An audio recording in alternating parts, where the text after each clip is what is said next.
Ada satu negara yang menjadi pusat perhatian dunia, Indonesia. Bukan karena skandal, bukan karena krisis, tetapi karena ada sesuatu yang...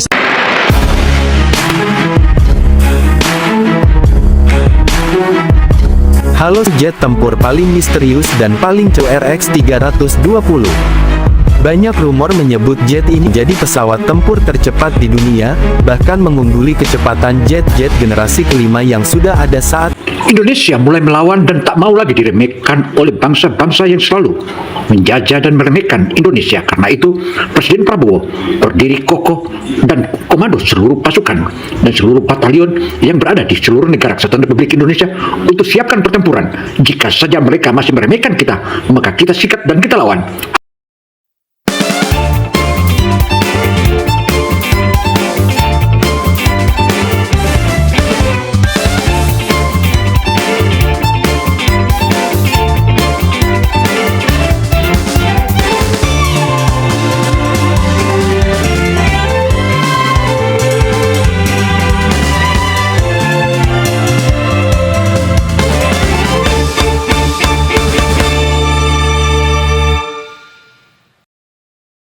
Jumpa lagi dengan Opini Gino Television Indonesia. Kali ini Opini Gino mengabarkan tentang Indonesia melalui tangan dingin Presiden Prabowo menciptakan pesawat tempur yang paling canggih dan paling tercepat di dunia. Selain itu, Prabowo juga menegaskan tak mau lagi dijajah oleh bangsa-bangsa penjajah. Dan saat ini Indonesia melawan. Demikian tegas Prabowo. Bayangkan sahabat, di saat dunia berada di ambang kehancuran ketika perang antar negara besar semakin dekat, ketika ekonomi global runtuh, ketika harga pangan melonjak, ketika negara-negara besar saling mengancam seperti kawanan serigala lapar, tiba-tiba ada satu negara yang menjadi pusat perhatian dunia, Indonesia. Bukan karena skandal, bukan karena krisis, tetapi karena ada sesuatu yang sedang bangkit dari dalam negeri ini. Sesuatu yang membuat Amerika, Eropa, dan Israel tiba-tiba gelisah. Sesuatu yang membuat mereka bertanya-tanya dalam ketakutan, apa yang sebenarnya sedang dipersiapkan Indonesia? Mengapa tiba-tiba mereka begitu takut pada seorang presiden yang hanya ingin memajukan bangsanya? Mengapa mereka panik ketika Prabowo mulai membasmi mafia, mengunci sumber daya alam, memperkuat militer, dan menolak dikendalikan kekuatan asing? Apa yang mereka sembunyikan? Lebih penting lagi, apa yang mereka takutkan akan terjadi jika Indonesia benar-benar bangkit? Sahabat, jawabannya bukan sekadar politik, bukan sekadar ekonomi, bukan sekadar kekuasaan. Ini adalah sesuatu yang jauh lebih besar dan jauh lebih menakutkan. Indonesia mulai melawan dan tak mau lagi diremehkan oleh bangsa-bangsa yang selalu menjajah dan meremehkan Indonesia. Karena itu, Presiden Prabowo berdiri kokoh dan komando seluruh pasukan dan seluruh batalion yang berada di seluruh negara kesatuan Republik Indonesia untuk siapkan pertempuran. Jika saja mereka masih meremehkan kita, maka kita sikat dan kita lawan. Ada China, ada Rusia, ada negara-negara lain pun sahabat-sahabat kita yang akan membantu kita jika kita kekurangan alutsista. Pertanyaannya, apakah kita siap mengetahui kebenaran yang selama ini tidak pernah diberitakan kepada rakyat? Namun gambaran bahwa Indonesia adalah negara yang besar tetapi tidak berbahaya, negara penuh kekayaan namun mudah diarahkan. Selama puluhan tahun, inilah narasi yang membuat negara-negara barat merasa aman. Mereka pikir Indonesia adalah raksasa tidur yang cukup diberi pinjaman, cukup ditekan diplomasi, cukup dibiarkan sibuk dengan urusan internalnya. Tetapi semuanya berubah ketika Prabowo menjadi presiden. Bukan karena ia seorang jenderal, bukan karena gaya bicaranya yang keras, bukan karena sikap tegasnya di panggung internasional, tetapi karena Prabowo adalah pemimpin yang tidak bisa diprediksi, pemimpin yang tidak bisa dikendalikan, pemimpin yang menempatkan kepentingan Indonesia di atas seluruh kepentingan dunia. Inilah yang membuat Amerika, Israel, dan Eropa mulai gelisah. Saudara, Presiden Prabowo selain dia hadir tepat waktu, juga suhu global yang sedang memanas saat ini tentu saja harus dibutuhkan seorang pemimpin yang kuat dan kokoh serta memiliki pengalaman internasional. Tentu saja kehadiran Prabowo merupakan salah satu pemimpin dunia yang memiliki kepiawaian dan juga mampu mengendalikan situasi kapanpun dibutuhkan karena dia seorang militer. Pada hari-hari pertama kepemimpinannya, para analis di Washington, London, Tel Aviv, dan Brussels mulai menandai Indonesia dengan warna merah di peta geopolitik. Sebuah memo rahasia yang bocor di Eropa bahkan menuliskan, Indonesia di bawah Prabowo adalah variabel baru yang tidak bisa dianalisis dengan metode politik umum. Jika dibiarkan, negara itu akan tumbuh menjadi kekuatan besar yang tidak tunduk pada kita. Kalimat itu cukup untuk mengguncang ruang-ruang rapat intelijen Barat. Apa maksudnya tidak tunduk pada kita? Mengapa mereka takut pada seorang pemimpin yang hanya ingin memajukan bangsanya? Apakah mereka benar-benar menginginkan dunia tetap berada dalam cengkeraman mereka? Pertanyaan-pertanyaan itu muncul berulang-ulang di benak banyak orang, namun media internasional bungkam. Mereka terlalu sibuk membangun citra bahwa Indonesia hanya negara yang akan selalu begitu-begitu saja. Namun pada kenyataannya, Prabowo diam-diam mengubah permainan global. Sumber ketakutan Barat bukan sekadar kebijakan Prabowo, tetapi kepribadiannya. Prabowo adalah sosok yang tidak peduli dengan kekuatan korporasi asing. Saudara, keraguan berbagai bangsa terutama di Eropa dan Amerika tentu saja mereka mengenal bahwa Prabowo satu-satunya presiden yang saat ini disegani di dunia. Selain dia memiliki latar belakang militer dan jenderal, Juga dia memiliki pengalaman yang di mana pengalamannya dia sudah melewati berbagai bangsa dan pernah sekolah, baik di Asia Tenggara maupun di Eropa. Hal inilah yang membuat para negara-negara Amerika dan Eropa ketakutan karena tentu saja mereka tahu jiwa Amerika dan Eropa.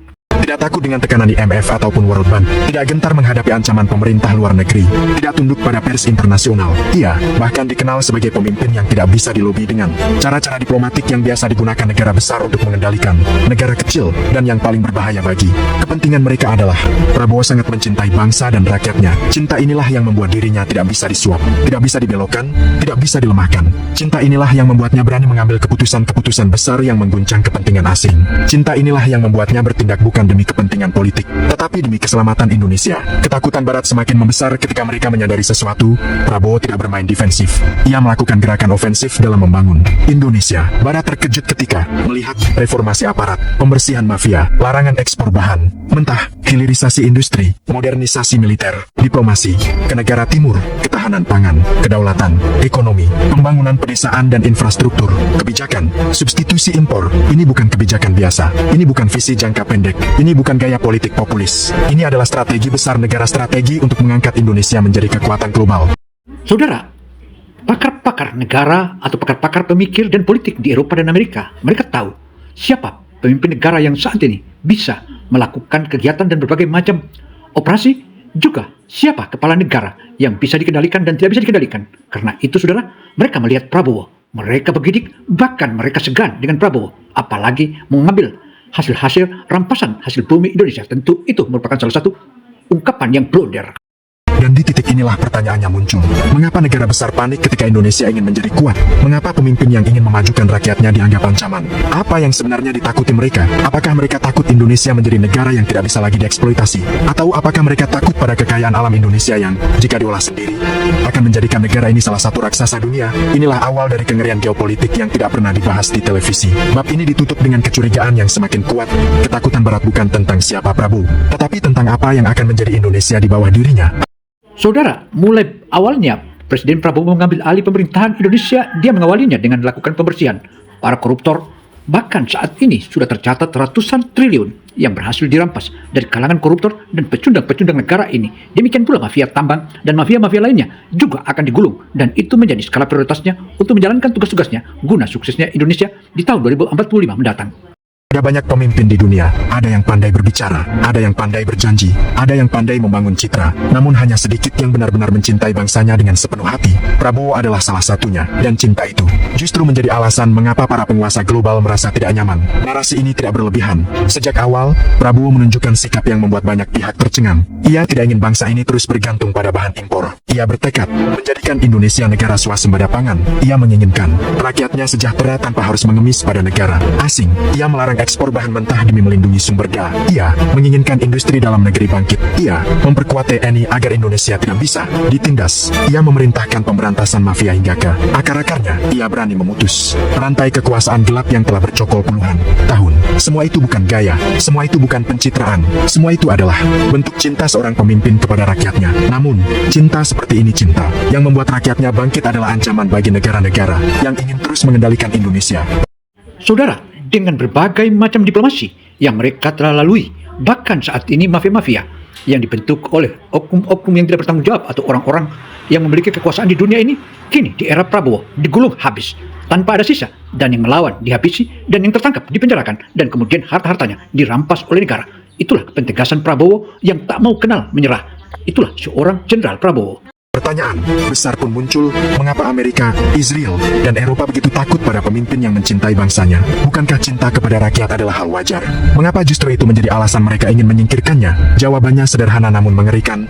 Pemimpin yang mencintai rakyat terlalu sulit dikendalikan, terutama jika rakyat juga mencintai balik. Barat selalu nyaman dengan pemimpin negara berkembang yang mudah ditekan. Mereka nyaman dengan pemimpin yang hanya mengejar kekuasaan.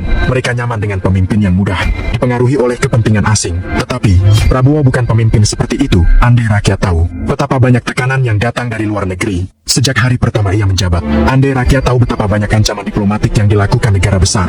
Andai rakyat tahu betapa banyak media internasional mencoba menggoyahkan citra Indonesia. Andai rakyat tahu betapa banyak upaya sabotase ekonomi yang dirancang. Namun semua itu gagal. Mengapa? Karena Prabowo tidak berjalan sendirian. Ia mempersiapkan semua langkah dengan satu tujuan. Indonesia harus menjadi bangsa yang berdiri di atas kaki sendiri. Saudara, eksistensi Presiden Prabowo makin hari makin disegani, bahkan ditakuti oleh negara-negara besar. Dan saat ini tentu saja perintah Prabowo untuk selalu melakukan pemberantasan segala macam kejahatan di Indonesia, mulai dari mafia tambang hingga berbagai macam mafia digulung habis-habisan, bahkan dirampas hingga semuanya digulung. Demikian sejumlah sumber menyebutkan, sehingga Prabowo paling ditakuti oleh pihak Barat. Selanjutnya, saudara, kita masuk pada berita kedua, yaitu teknologi super canggih atau pembuatan uji coba jet tempur yang paling cepat di dunia. Dan pesawat tempur ini adalah asli karya anak bangsa dan saat ini sedang diperdalam dan dipersiapkan untuk pesawat tempur atau salah satu pesawat tempur yang paling dahsyat dan untuk menyelesaikan semua tugas-tugasnya dalam waktu singkat.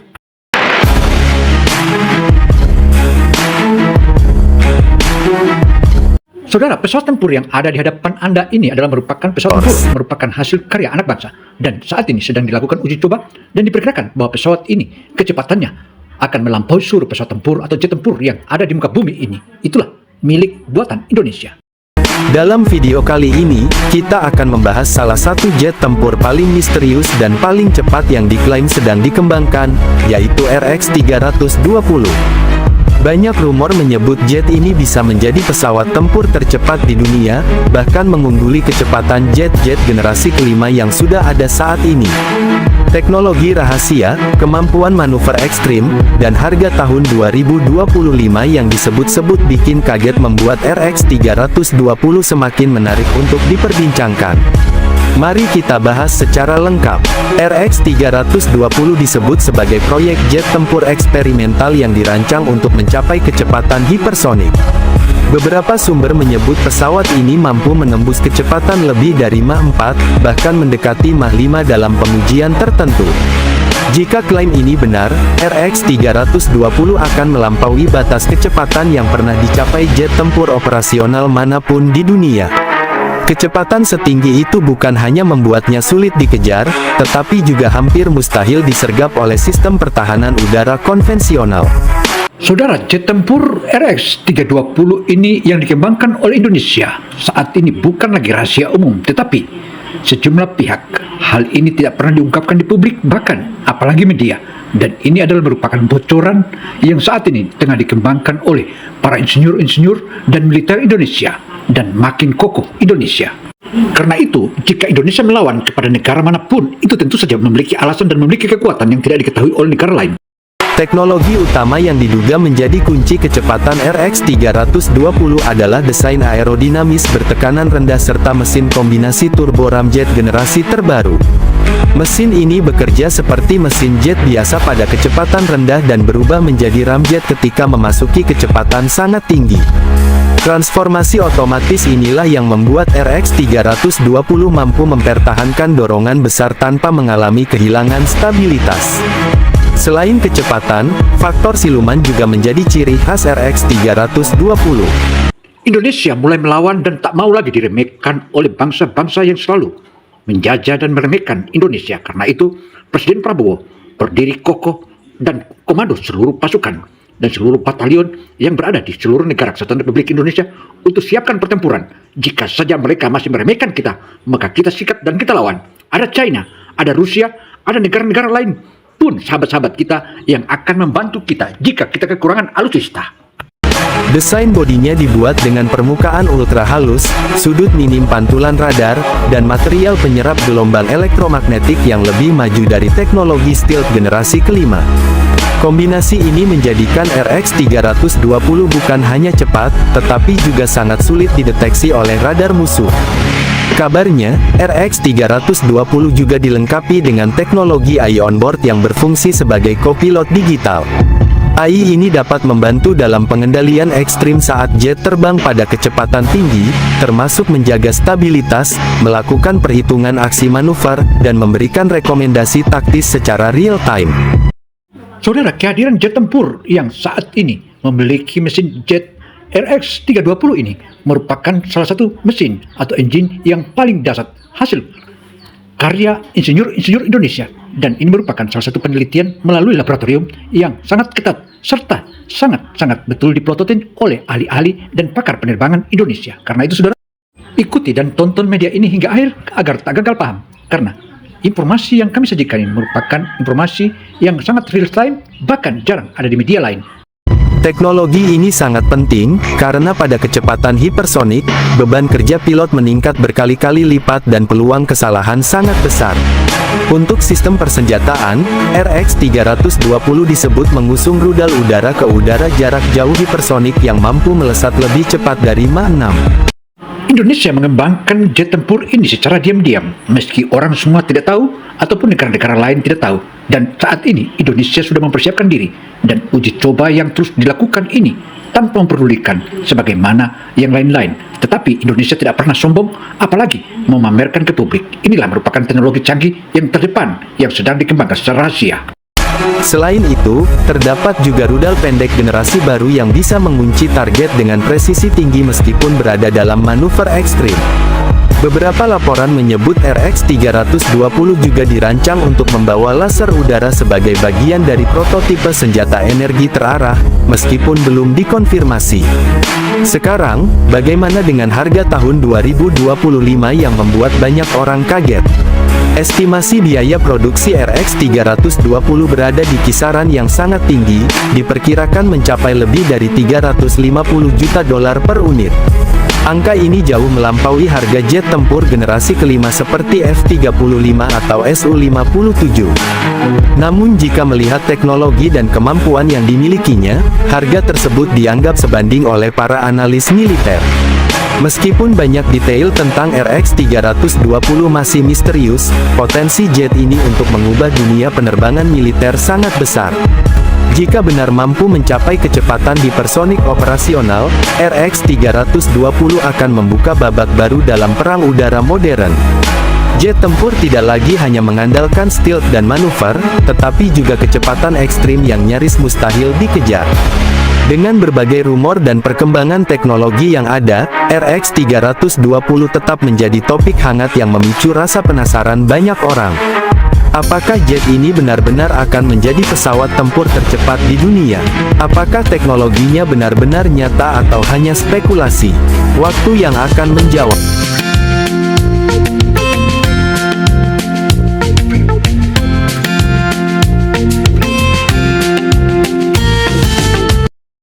Demikianlah paparan opini Jina Television Indonesia. Semoga informasi yang kami berikan ini bisa memberi masukan berharga bagi kita semua.